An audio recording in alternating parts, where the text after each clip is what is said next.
Anger and revenge are two words that are synonymous with one another. These are two words that Kratos embodies and puts on full display in this game.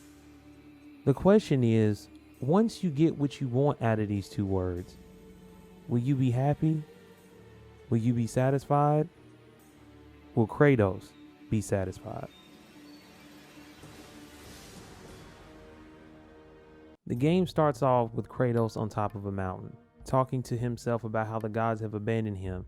He decides to walk off the edge of a cliff, and as he falls, the story jumps back 3 weeks earlier. On his ship, Kratos calls out to Athena, asking her when will he be relieved from his nightmares after serving the gods for 10 years. Athena says he will be in due time, but first the gods need his help. Ares is attacking Athens, and they need Kratos to stop him. While in Athens, he meets the Oracle. She tells him that the only way he can defeat Ares is using Pandora's box. When Kratos makes his way to the temple of Pandora, he has a flashback. This flashback shows us how Kratos became a servant of Ares. Kratos and the Spartans were losing to the barbarians. Kratos was about to die to their leader until he called out for Ares. He told Ares he could have his life and everything else if he defeats his enemies.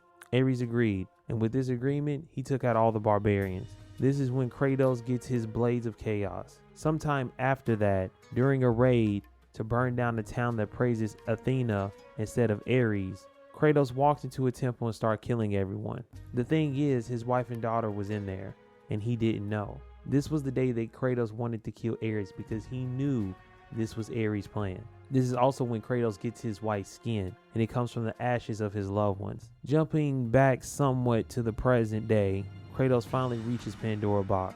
Ares senses this and throws this giant piece of stone to kill Kratos. As Kratos is dying, a couple of harpies take away Pandora's box. Kratos, being who he is, climbs his way back up from hell and back to Athens. When he gets back to Athens, Ares is bragging about all the things he's done while holding Pandora's box. Kratos throws a lightning bolt, making Pandora's box fall and retrieving his powers. This makes Kratos the same size as Ares, and now Kratos is ready to take on Ares. Kratos defeats Ares, and Ares tells Kratos that he was just trying to make him a great warrior. Kratos stabs Ares and kills him. After everything is done, Kratos talks to Athena. Athena tells him that the god will forgive his sins, but not take away his nightmares, which brings us back to the present day, where Kratos walks off the cliff. The gods save Kratos from death and offer him Ares' throne, and Kratos accepts. Kratos now is the god of war.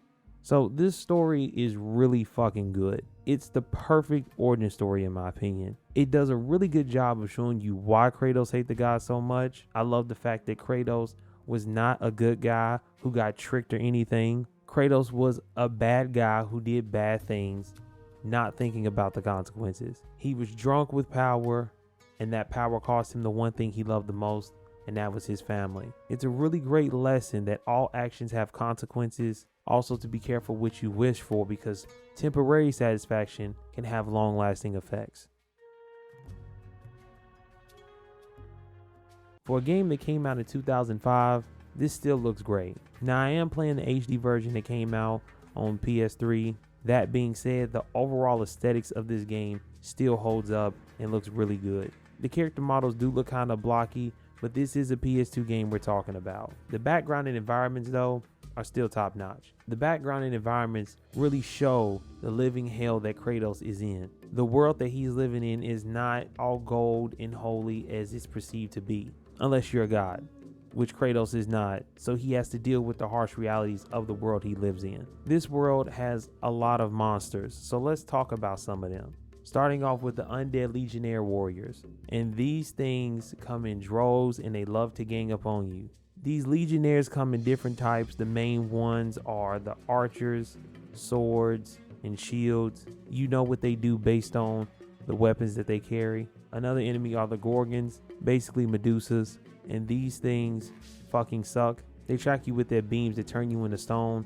Also, their hit boxes on their tails are huge, so they can hit you at the worst of times. That's all I got for enemies, because all the enemies in these games are the same but with different skins. The abilities are not, and all the best part, honestly. The first ability you get is Poseidon's Rage, and this attack is an AoE that sends out a shockwave of lightning. If you fully upgrade it, it can send out multiple shockwaves. The next one is Medusa's Gaze, and you already know what that does. It turns enemy into stone. The last one is the Army of Hades, and that summons a bunch of souls that surround the enemy. This is the best ability, hence why it uses the most magic, but it's worth it. Just look at this clip right here. Family Spartan!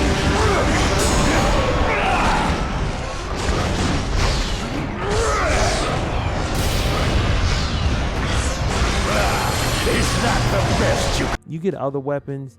This heavy sword called the Blade of Artemis. It's cool, but it's useless on hard and above because it swings way too slow. The damage trade-off is not worth it, but on lower difficulties, it's cool to use. This game is fairly solid in the visual and gameplay department after 17 years. I know I didn't go into too much detail, but this was the first game, so it's pretty bare bones. I still recommend you pick it up and play it if you have a chance to.